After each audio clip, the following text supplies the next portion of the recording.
Recep Tayyip Erdogan en visite en Égypte, une première depuis 11 ans. Le président turc a rencontré au Caire son homologue Abdel Fattah el-Sisi. Au menu des échanges, les dossiers régionaux brûlants comme la guerre à Gaza, mais également les relations bilatérales. Pour en parler, nous sommes avec notre correspondant au Caire, Alexandre Buchanti. Bonsoir Alexandre. Après une décennie de quasi-rupture des relations turco-égyptiennes, les deux chefs d'État se sont entretenus, notamment sur le volet de la coopération économique. Est-ce que vous pouvez nous en dire plus ? Oui, tout à fait. En fait, ils sont d'accord sur pratiquement tout. Alors évidemment, sur Gaza, ils ne sont pas tout à fait d'accord, mais ils veulent aussi augmenter les échanges commerciaux qui augmentent pratiquement chaque année de 15%. Aujourd'hui, on est à plus de 7 milliards de dollars d'échanges économiques. Mais ce qu'il y a d'intéressant, c'est qu'ils ont aussi évoqué une coopération au niveau de l'industrie de l'armement.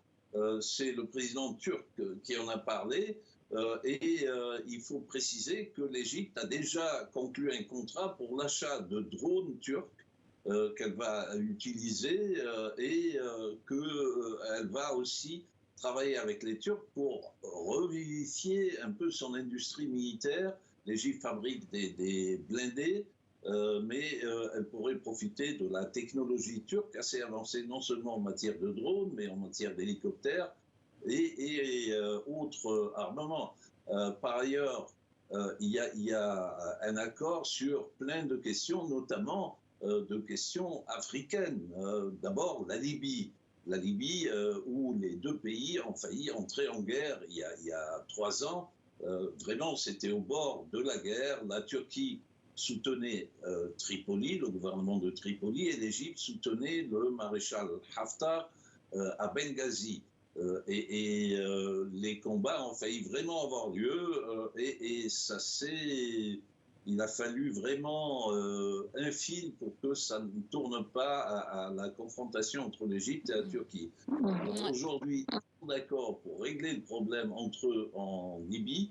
Déjà, l'Égypte s'est rapprochée du gouvernement de Tripoli et vice-versa, la Turquie s'est rapprochée du gouvernement ou du régime qu'il y a à Benghazi. Et donc, ils veulent pousser à des élections en Libye, ce qui permettrait peut-être de commencer à régler le problème libyen, mais ils se sont mis aussi d'accord sur le Soudan et la Somalie.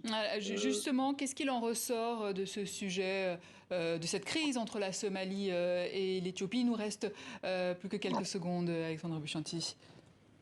Alors, la Somalie, il y a Somaliland qui est semi-indépendant, qui a conclu un accord avec l'Éthiopie pour lui permettre d'avoir un accès à la mer, chose qui est condamnée par l'Égypte et par la Ligue arabe. La Somalie est un pays arabe, et par la Turquie qui soutient l'Égypte contre l'Éthiopie dans cette affaire et soutient l'Égypte aussi dans l'affaire du barrage de la Renaissance sur le Nil bleu. Alexandre Buchanti.